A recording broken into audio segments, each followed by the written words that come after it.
नमस्कार, मैं आदित्य सिन्हा आप सभी का स्वागत करता हूं capital by hot stock show में।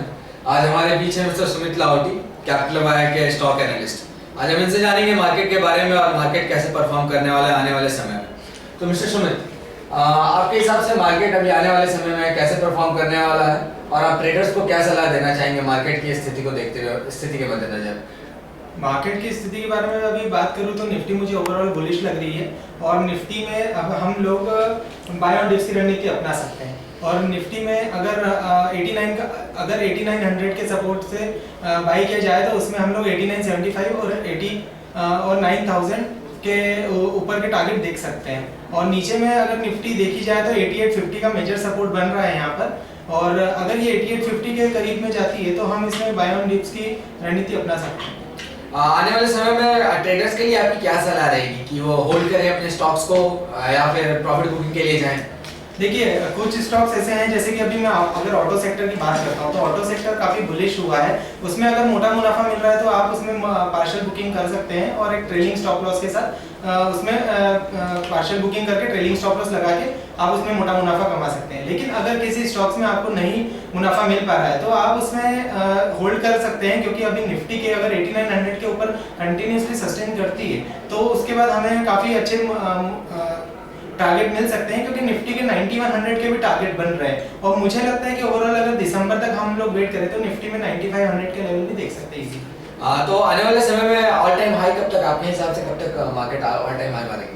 जैसे कि मैं बता रहा हूँ कि दिसंबर में मुझे 9500 लग रहा है निफ्टी। अभी तो जैसे ऑल टाइम हाई एक तरह से देखा जाए तो 9000 के अराउंड है और 9000 अभी निफ्टी 8900 पे चल रहा है। और अगर आगे आने वाले समय में देखूं तो एक महीने के अंदर ऑल टाइम हाई भी ब्रेक कर सकता है और दिसंबर तक मुझे निफ्टी 9500 के करीब है। सुमित, जैसे कि हम लोग देख रहे हैं कि इन्फ्लेशन बढ़ रहा है और जीडीपी भी थोड़ा सा स्लो डाउन हुआ है अभी, तो इसको देखते हुए कि जैसे इंडियन इकोनॉमी में थोड़ा सा स्लाइटली स्लो डाउन आया, लेकिन एफआईएस जो है वो मनी पंप कर ही रहे हैं, वो नहीं रुके हैं। तो इस पे आपकी क्या सलाह रहेगी? क्या इसका जो बेसिक कारण है आदित्य, वो मुझे लगता है कि जो इंडिया की जो सरकार है उन्होंने जो नई नई स्ट्रेटेजीज ला रहे हैं उसके चलते अभी स्टार्टिंग लेवल पे, जैसे अभी मैं करंट मार्केट की बात करूँ तो जीएसटी ले सकते हैं। अगर जीएसटी अभी आया है तो उसके चलते थोड़े टाइम तक इसमें महंगाई बढ़ेगी, लेकिन फिर बाद में ओवरऑल बहुत अच्छे लेवल्स देखने को मिल सकते हैं जिससे महंगाई भी कम होगी बाद में। और जब एक प्रॉपर वे में आ जाएगा मार्केट तब आपको लगेगा कि सचमुच हमारे इकोनॉमी में ग्रोथ हो रहा है। तो उसके चलते मैं इस बात को वरी नहीं करता हूँ कि मार्केट में क्या स्ट्रेटेजी अपना है, क्योंकि मार्केट ओवरऑल बुलिश है और एफआईआई को ये बात मालूम है, इसलिए वो कंटिन्यूअसली मनी पंप कर रहे हैं, क्योंकि उन्हें पता है इंडियन इकोनॉमी से काफी अच्छा मोटा मुनाफा निकाल सकते हैं। उर्जित पटेल, जैसे कि हम सब जानते हैं कि रघुराम राजन ने जो इन्फ्लेशन पॉलिसी पेश की थी इंडियन गवर्नमेंट के सामने, उसे ड्राफ्ट करने वाले उर्जित पटेल ही थे।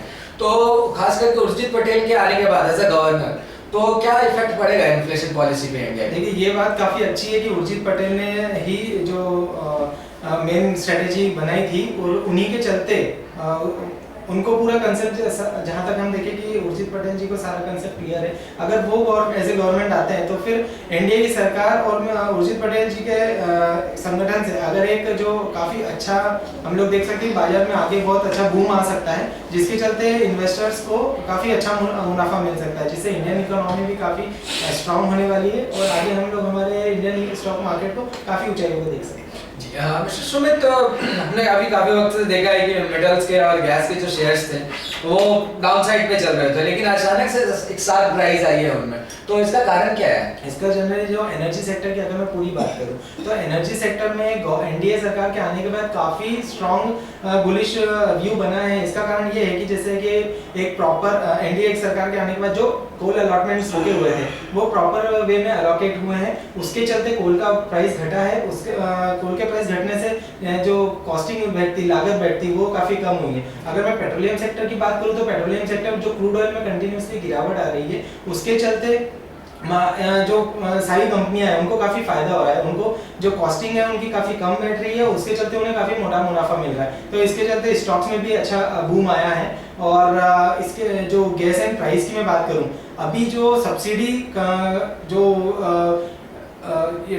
सब्सिडी छोड़ी जो गवर्नमेंट ने, एनडीए गवर्नमेंट ने, वो पेट्रोलियम और उस पर पूरा अपना डीरेगुलेट कर दिया अपना कंट्रोल, और अभी जो बाकी है वो सिर्फ गैस और केरोसिन पे बाकी है। इसलिए केरोसिन और जो गैस स्टॉक्स है वो काफ़ी स्लो रेंज में चल रहे हैं। आगे उनमें भी हमें अगर गवर्नमेंट उसमें भी डीरेगुलेट करती है अपना स्ट्रेटेजी को, तो डेफिनेटली गैस स्टॉक भी आप आगे देख सकते हैं काफ़ी ऊंचाई पे। मिस्टर सुमित, अभी जैसे कि हमने देखा है टेलीकॉम सेक्टर में काफी ज्यादा उथल पुथल मचा हुआ है रिलायंस जियो के आने के बाद। तो जो इन्वेस्टर्स जो है कुछ खास स्पेसिफिक कैटेगरी के इन्वेस्टर्स होते थे जो टेलीकॉम शेयर्स में इन्वेस्ट किया करते थे, तो उन इन्वेस्टर्स के लिए अभी के मार्केट सिचुएशन जैसा तो काफी पैनिक क्रिएट कर दिया है इन लोगों ने मार्केट में। बीएसएनएल ने या फिर जियो ने अलग अलग स्कीम्स, अलग अलग चीजें आ रही हैं मार्केट में, डेली कोई एक नया न्यूज निकल कर आ रहा है। तो इस सिचुएशन में ट्रेडर्स की धारस बंधी रहे और वो मार्केट में सर्वाइव करें उन टेलीकॉम स्टॉक्स के साथ, उसके लिए आपकी क्या सलाह रहेगी? देखिए, अगर पूरे टेलीकॉम सेक्टर की अगर मैं बात करूं तो टेलीकॉम सेक्टर में अभी काफ़ी कंपटीशन है। अभी रिलायंस जियो की अगर मैं करंटली में बात करूं तो रिलायंस जियो अपने कस्टमर्स को बनाने के लिए नए नए ऑफर्स लेके आ रही है, तो उसके चलते बाकी टेलीकॉम कंपनीज को अभी थोड़ा सा लॉस हो रहा है। तो इसके लिए मैं अगर बात करूं तो आइडिया की पर्टिकुलर बात करूं तो आइडिया में एक बार हम लोगों को बाहर निकलना चाहिए, क्योंकि आइडिया में मैं पिछले 5 सालों की अगर बात करता हूं तो एक रेंज में चल रहा है, जो कि अभी रिसेंट में 3-4 महीने पहले रेंज ब्रेक करके ऊपर गया था, लेकिन फिर वापस उसी रेंज में आ गया, 100 की रेंज में। तो आइडिया एक ऐसी स्क्रिप्ट है जिसमें आप मुनाफा देख सकते हैं, लेकिन उसमें कम से कम 5 से 10 साल का आपको समय देना पड़ेगा। अगर जो शॉर्ट टर्म इन्वेस्टर्स है वो मेरे हिसाब से अभी टेलीकॉम सेक्टर में ना जाए, क्योंकि टेलीकॉम सेक्टर में काफ़ी उथल पुथल है ये कंपटीशन के चलते, और आज के मॉडर्न ज़माने के हिसाब से अगर देखा जाए तो टेलीकॉम सेक्टर में काफ़ी लोगों को ज़रूरत पड़ती है।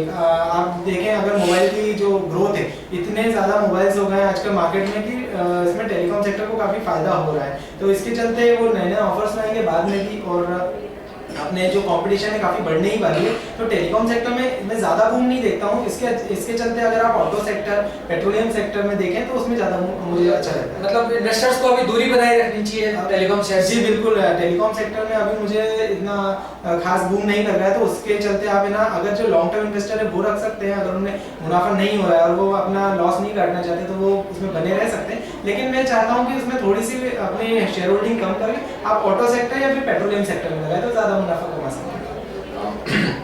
हमने पिछले समय देखा कुछ दिनों पहले राष्ट्रपति ने भी जीएसटी के इम्प्लीमेंटेशन पे हस्ताक्षर कर दिया और उसके बाद जीएसटी पूरे देश में लागू होने वाला है।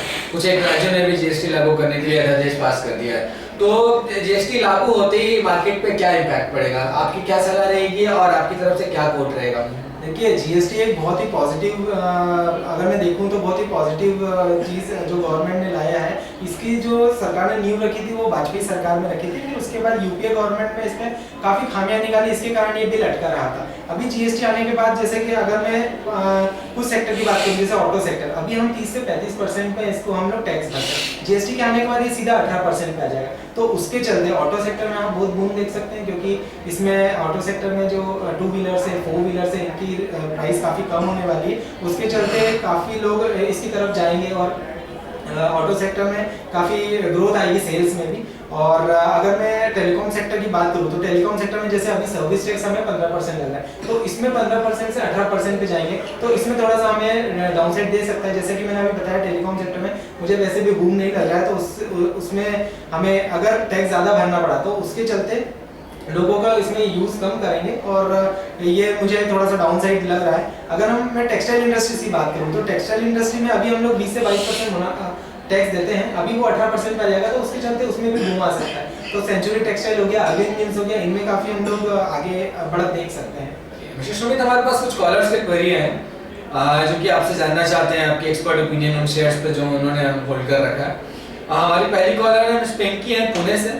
उन्होंने लिपिन का 20 शेयर खरीद रखा है 1542 रुपए के भाव से, तो आप उनके लिए आपकी क्या एक्सपर्ट ओपिनियन रहेगी मिस्टर? देखिए, उन्होंने जो ल्यूपिन का बाय किया है वो काफ़ी अच्छे लेवल से बाय किया है, क्योंकि ल्यूपिन में अभी कंटिन्यूसली गिरावट के चलते एक अच्छे सपोर्ट लेवल से बाउंस कर रहा है और नीचे एक स्ट्रॉन्ग ट्रेंड लाइन भी क्रिएट कर रहा है। उसके चलते अगर ल्यूपिन 1586 का लेवल ब्रेक करता है तो एक सिमेट्रिकल ट्रायंगल भी फॉर्म कर रहा है, जिसके चलते मैं इसमें 1700 तक के लेवल देख सकता हूँ, और नीचे में इसमें ना 1475 का स्टॉप लॉस के साथ आप मेंटेन कर सकते हैं। हमारे अगले कॉलर है मिस्टर अभिजीत सी है त्रिपुरा से।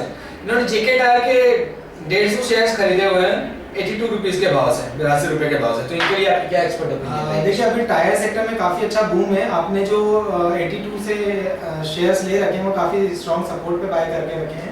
इसमें एक जो मेजर सपोर्ट बन रहा है वो 73 का बन रहा है, जो कि अभी काफ़ी दूर है, क्योंकि टायर सेक्टर में अगर मैं देखूँ तो जेके टायर ने पिछले एक महीने में 66% से ज़्यादा का मुनाफा दिया है। तो अभी मेरे हिसाब से इसमें जो मेजर सपोर्ट अभी जो चल रहा है 143 के अराउंड चल रहा है, इसमें थोड़ी सी मुनाफा वसूली आ सकती है। आप इसमें पार्शियल बुकिंग कर सकते हैं। और इसका जो मेजर रेजिस्टेंस बन रहा है 162 का बन रहा है। अगर ये 162 के ऊपर सस्टेन करता है तो इसमें मैं इजीली 200 तक के टारगेट देख सकता हूँ। इसमें आप पार्शियल प्रॉफिट बुकिंग कर लीजिए अभी, और बाकी को होल्ड कर लीजिए कॉस्ट के एसएल के साथ। हमारे अगले कॉलर है मिस्टर प्रदीप है हरियाणा से। इन्होंने टिम्पलेट कॉम के 200 शेयर्स खरीदे हैं 69 रुपए के भाव से। तो इनके लिए आपकी क्या सलाह रहेगी मिस्टर सुमित? देखिए टिम्पलेट एक कंपनी है जो कि नॉन फोर्स में जो मेटल सेक्टर में नॉन फोरस कंपनी है। उसके चलते अभी मार्केट में जो चाइना की जो डंपिंग आया था उसके चलते मेटल सेक्टर काफ़ी पिटा था। और पिछले मैं देखूँ फरवरी 2016 के बाद से मेटल सेक्टर में काफ़ी चाइना से भी राहत मिली है। उसके चलते मेटल सेक्टर में काफ़ी बूम आया है। तो टिम्पलेट में भी आप देखेंगे तो हायर हाइज बना रहा है पिछले 1 से 2 महीने में। आगे में इसमें काफ़ी स्ट्रॉन्ग आगे में काफ़ी स्ट्रॉन्ग मार्केट लग रहा है मुझे इसका। आप इसमें 80 अगर मैं इंट्राडे चार्ट की बात करूँ तो इंट्राडे में इसमें काफ़ी स्ट्रॉन्ग सपोर्ट लाइन बन रही है नीचे, और उसी के ट्रेंड लाइन के साथ ये बार बार सपोर्ट से बाउंस कर रहा है। तो मैं इसमें आगे अच्छा बूम देख सकता हूँ। इसमें आप 105 तक के टारगेट लगा सकते हैं, और नीचे 83 का स्टॉप लॉस के साथ वेट कर सकते हैं। हमारे अगले कॉलर है मिस्टर गौरव है रोहतक से। इन्होंने ओरिएंटल बैंक ऑफ कॉमर्स के शेयर्स खरीद रखे हैं, 2000 शेयर्स खरीद रखे हैं 82 रुपये 15 पैसे के भाव से। तो इनके लिए आपकी क्या सलाह रहेगी? देखिए अभी ओरिएंटल बैंक ऑफ कॉमर्स में बता दूं एक पीएसयू सेक्टर में आता है। पीएसयू बैंक अभी काफ़ी पिटे हुए थे। इसका कारण ये था कि जो मेजर एनपीए बढ़ के आ रहे थे हर क्वार्टर के रिजल्ट में, अगर आप देखते तो एक एनपीए की हमेशा बढ़ोतरी होती जा रही थी। तो उसके चलते ओरिएंटल बैंक ऑफ कॉमर्स ने स्ट्रॉन्ग सपोर्ट बनाया था 74 के आसपास का। अब अगर आपने जो इसको जो लेवल से बाय किया काफ़ी स्ट्रॉन्ग सपोर्ट से बाय किया हुआ है, इसमें आप 74 का एसएल लगा सकते हैं, जो कि काफ़ी छोटा सा एसएल है। और अभी जो 130 का इसमें करंट प्राइस आ रहा है, इसमें आप पार्शियल बुकिंग कर सकते हैं। और इसको आप सेल ऑन राइस की मतलब आप प्रॉफिट बुकिंग करते जाइए जितना ही बढ़ते जाएगा। वैसे अभी पीएनबी में भी इसका मर्जिंग का काफ़ी न्यूज़ चल रहा है, उसके चलते इसमें काफ़ी बढ़ोतरी देखी जा सकती है। इसलिए मैं आपको पार्शियल बुकिंग की सलाह दूंगा, और पार्शियल बुकिंग के साथ आप इसमें ट्रेलिंग एसएल लगाते जाइए। इसका जो अभी मेजर सपोर्ट बन रहा है 114 का बन रहा है, इसके साथ आप इसको होल्ड कर लीजिए। और मेजर इसका टारगेट बन रहा है 142 का। आप एक बार वहाँ पे प्रॉफिट बुकिंग करिए। शुक्रिया। हमारे अगले कॉलर है मिस्टर अरुण है मध्य प्रदेश से। इन्होंने कल्याणी स्टील के 11,600 शेयर्स खरीद रखे हैं 162 रुपए के भाव से। तो उनके लिए आपकी क्या सलाह रहेगी? देखिए कल्याणी स्टील आपने बहुत ही अच्छा स्टॉक चूज किया था मेरे हिसाब से। क्यों? क्योंकि इसमें 115% की बढ़ोतरी मैंने देखी है पिछले 2 महीने में। और मेटल सेक्टर का जैसे मैंने अभी आपको बताया फरवरी 2016 से मेटल सेक्टर में काफ़ी पॉजिटिव वे में मैंने काफ़ी मतलब इसमें एफआईआईस की भी काफ़ी बाइंग रही है, और काफ़ी लोगों का इंटरेस्ट आया है मेटल सेक्टर में। उसके चलते कल्याणी स्टील ने भी काफ़ी अच्छा मुनाफा दिया। इसमें आप जो मेजर सपोर्ट बन रहा है 282 का बन रहा है, उसके एसएल के साथ आप इसे होल्ड कर सकते हैं। इसका मुझे शॉर्ट टर्म में 420 का टारगेट लगा। शुक्रिया मिस्टर सुमित। तो आज हमारे बीच थे मिस्टर सुमित, कैपिटल वाया के स्टॉक मार्केट एक्सपर्ट।